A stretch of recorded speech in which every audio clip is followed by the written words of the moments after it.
Son las 6:38 a.m. Hoy debe quedar definido en gran parte el mapa político de la cara a las elecciones presidenciales del próximo 31 de mayo. Hoy vence el plazo para que quienes quieren participar en las consultas del próximo 8 de marzo lo oficialicen ante el Poder Electoral. La gran duda sigue estando sobre la consulta del llamado Frente por la Vida, que en teoría iba a ser la consulta para que el petrismo eligiera candidato único a la presidencia, pero que cambió su enfoque luego de la decisión del Consejo Nacional Electoral de inhabilitar a Iván Cepeda.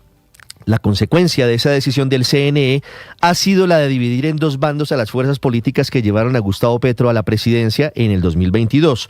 Uno, el de gran parte de la izquierda tradicional que está con Iván Cepeda y lo apoya para que vaya en solitario como candidato a la primera vuelta, proponiendo además a los aspirantes adicionales que se sumen a esa candidatura. En ese barco, por ahora, estaría montado el exgobernador de Nariño, Camilo Romero. El otro bando del petrismo en contienda es el de los políticos tradicionales que no son de origen de izquierda, que insisten en ir a la consulta del 8 de marzo, barco cuyo capitán es el ex senador y ex embajador Roy Barreras, contra quien se desató una durísima campaña desde el pacto histórico. Todavía no han tomado decisiones sobre si adhieren a la candidatura de Iván Cepeda o si van a la consulta de Roy Barreras, el exministro Juan Fernando Cristo y el ex canciller Luis Gilberto Murillo, que se convertirán en el fiel de la balanza en esta disputa por definir quién es el candidato de Gustavo Petro. Capítulo aparte merece el caso del exalcalde de Medellín, Daniel Quintero, quien de manera sorpresiva fue habilitado por el Consejo Nacional Electoral para participar en la consulta del llamado Frente por la Vida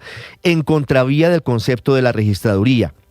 Pese a esta decisión, Quintero por ahora no ha confirmado si va a la consulta o si adhiere a Iván Cepeda, sobre todo porque no se sabe cómo recibe el mensaje del presidente Petro, quien hizo un llamado a la unidad de los dirigentes políticos que han apoyado a su gobierno. Por el lado del centro, la consulta ya quedó definida entre Claudia López y Leonardo Huertas, y por el lado de la centro derecha ya también quedó definido que irán a la gran consulta por Colombia Paloma Valencia, Vicky Dávila, Aníbal Gaviria, Juan Daniel Oviedo, así como Juan Carlos Pinzón, Enrique Peñalosa, Juan Manuel Galán, David Luna y Mauricio Cárdenas. Y en otro bloque están quienes van directamente a la primera vuelta, como lo habíamos dicho, Iván Cepeda por la izquierda, Sergio Fajardo por el centro y Abelardo de la Espriella por la derecha.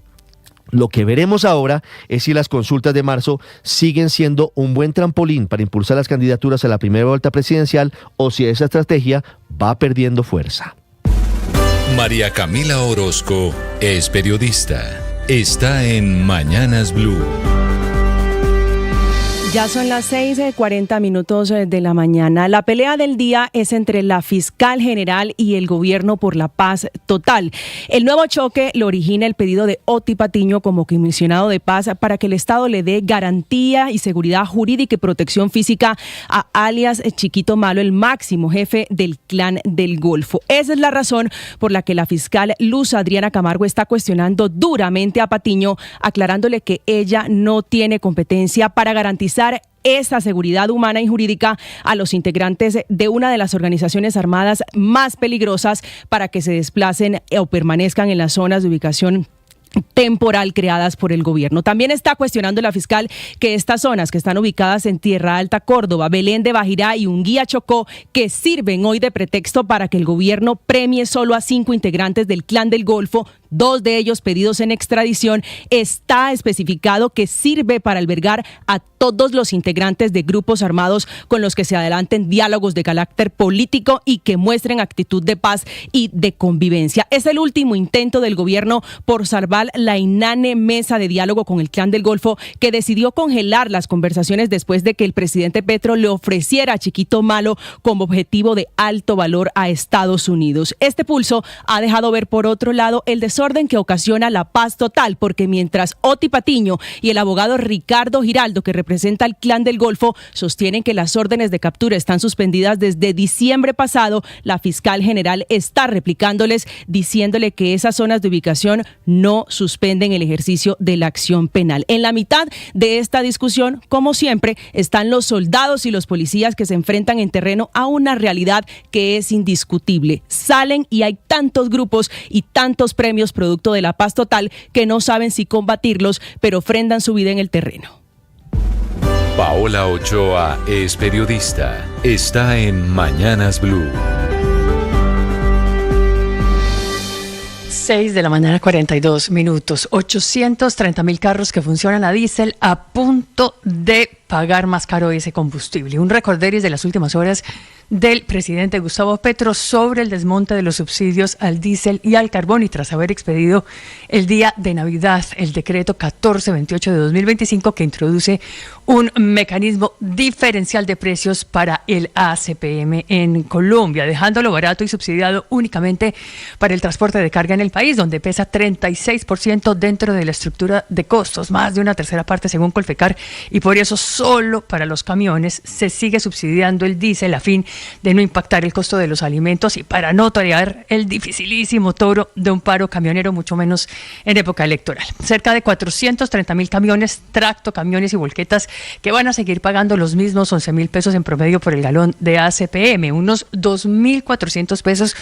por debajo del precio internacional y unos 2.400 pesos por debajo de lo que van a tener que llegar a pagar los 830.000 carros que funcionan con diésel. Un incremento que no es de un tacazo, que no es de un día para otro, sino de manera progresiva y gradual en un plazo de 6 meses, según lo estipulado en el decreto del 24 de diciembre del año pasado. Alza mensual que será a razón de 400 pesos en promedio y hasta quedar en paridad con el precio internacional del diésel, que hoy está cerca de los $3.70 por galón, es decir, unos 13.400 pesos con la tasa de cambio al día de hoy. De todas formas, precio del diésel que sigue estando por debajo y que sigue estando más barato que los 15.557 pesos en promedio que pagan los vehículos a gasolina en el país, y tras la reducción de 500 pesos en el precio de la misma, una reducción que debió haber comenzado en todas partes hace 5 días. No obstante, todavía hay estaciones de servicio que no han aplicado esa medida, y por eso la Superintendencia de Industria y Comercio y también el Ministerio de Minas está metido haciendo